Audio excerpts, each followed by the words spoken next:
Nous voulions économiser notre argent parce que nous n'avions rien à prouver à personne. Nous avions une vision.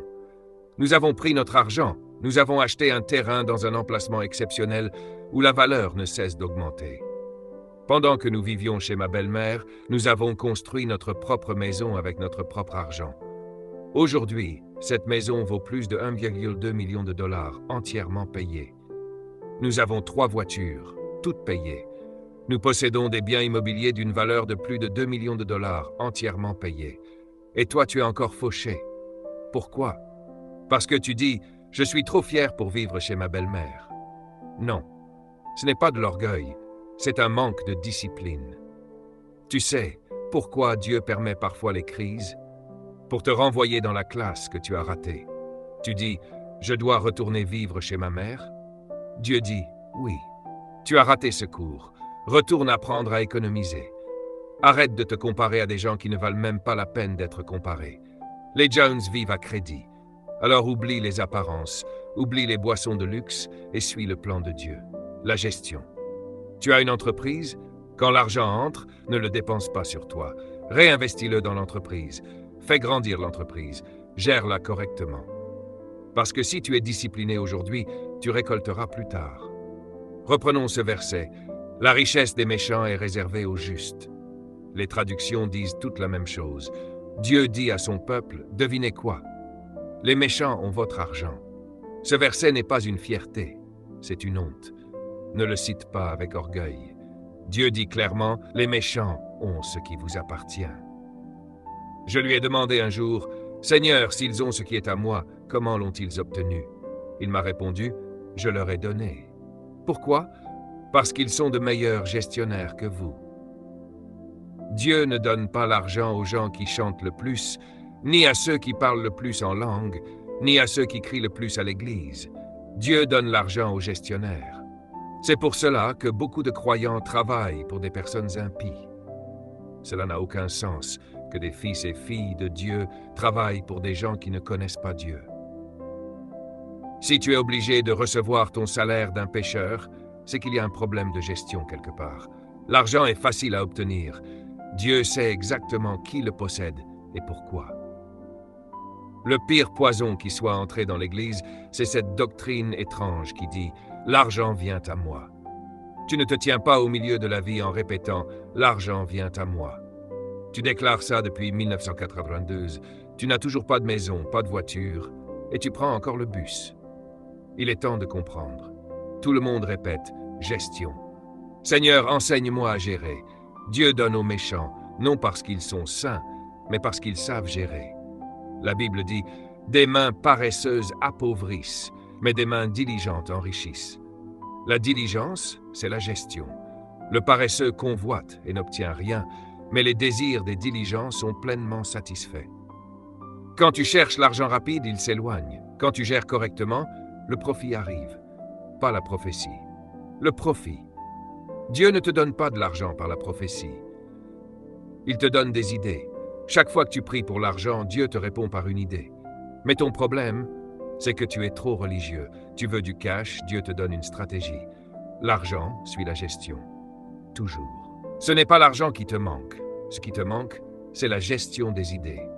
Je vais revenir ici pour organiser un séminaire de 3 jours sur la gestion et le business. Et oui, l'entrée sera payante, parce que je ne donne pas ce genre de contenu gratuitement.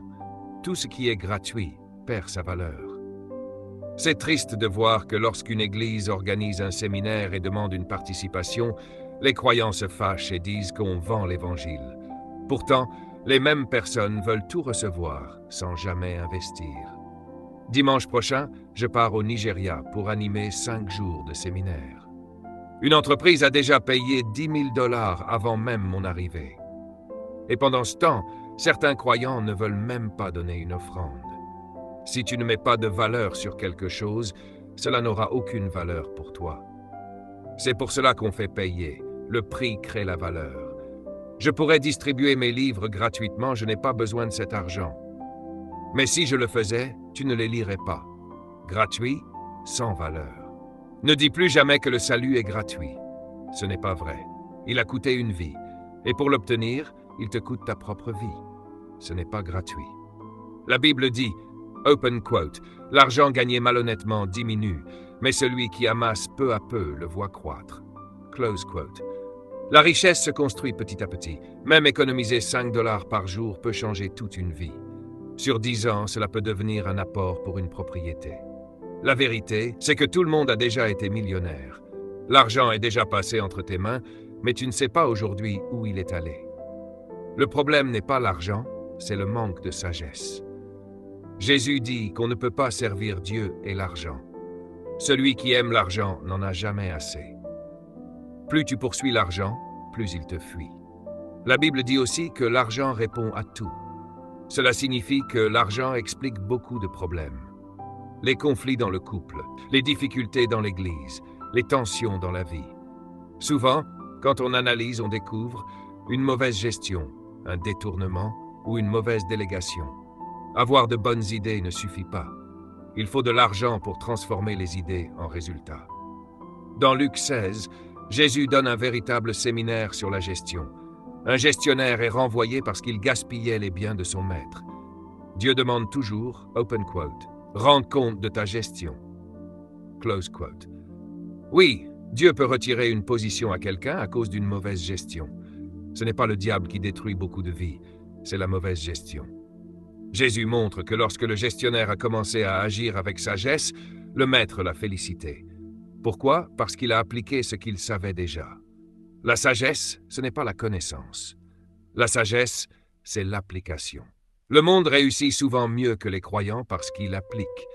Les croyants parlent, le monde agit. Les croyants prophétisent, le monde profite. L'argent ne se poursuit pas. Il est attiré par la gestion. La Bible dit, open quote, « Un peu de sommeil, un peu d'assoupissement, et la pauvreté te surprendra comme un voleur. » Close quote. Écoute-moi bien. Si tu travailles seulement de 9 heures à 17 heures, tu resteras pauvre. Parce qu'un salaire n'est que l'estimation que quelqu'un d'autre fait de ta valeur. Les emplois sont bons, j'en ai eu beaucoup, mais ton emploi n'est pas ton œuvre. Ton emploi, c'est ce pourquoi on te paie. Ton œuvre, c'est ce pourquoi tu es né. Tu ne prospéreras jamais uniquement grâce à ton emploi, parce que quelqu'un d'autre contrôle ta valeur. De 9 heures à 17 heures, tu es employé. Mais après 17 heures, tu dois être déployé. La seule période de temps qui t'appartient vraiment, c'est après le travail. C'est là que tu dois grandir. C'est là que la richesse se construit. De 9 heures à 17 heures, tu es payé. De 17 heures à minuit, tu te développes. Si tu deviens déployé, tu ne seras plus jamais au chômage. Mais cela demande plus de travail après 17 heures. Ça demande de la discipline. Ça demande de la gestion. Quand on te dit d'acheter des livres, ce n'est pas parce que tu n'as pas d'argent. C'est parce que tu ne veux pas lire. Il faut trop de discipline pour éteindre la télévision. Cette télévision est ta pauvreté. Pourquoi ne pas décider aujourd'hui de transformer ta maison en université? Ce n'est plus un centre de divertissement, c'est désormais un centre de croissance et de développement. Tu es uniquement le résultat de ce que tu as décidé de devenir. Jésus a dit que les enfants de ce monde sont plus sages que les enfants de la lumière. Pourquoi? Parce que les croyants ont la lumière, mais ne l'appliquent pas. Dieu dit, open quote, « Celui qui applique mes principes de gestion, je suis obligé de lui donner la richesse. » Close quote. Même si c'est un impie. S'il applique, Dieu donne. Ensuite, Jésus dit quelque chose qui dérange la religion. Open quote, « Allez vous faire des amis parmi les gens de ce monde. » Close quote. Pourquoi? Parce qu'ils ont ton argent. Va apprendre ce qu'ils font. Va comprendre comment ils réussissent. Ce n'est pas « je suis saint mais pauvre ». Dieu dit, open quote, « Utilise les richesses de ce monde avec sagesse. » Close quote. Si quelqu'un réussit dans ta ville, ne sois pas jaloux. Prends rendez-vous. La Bible dit ensuite, open quote, « Celui qui est fidèle dans les petites choses est aussi fidèle dans les grandes. » Close quote. Si tu ne sais pas gérer peu, personne ne te confiera beaucoup. Si tu ne sais pas gérer ce qui appartient aux autres, qui te donnera ce qui t'appartient? C'est pour cela que Dieu te donne d'abord un emploi. Il observe, arrives-tu à l'heure? Respectes-tu ce qui ne t'appartient pas? Travailles-tu avec excellence? Tu veux ton entreprise? Dieu dit, open quote, gère d'abord celle de quelqu'un d'autre, close quote. Si tu ne peux pas garder une moto propre, pourquoi Dieu te donnerait une voiture? Si tu ne respectes pas un appartement loué, pourquoi Dieu te donnerait une maison?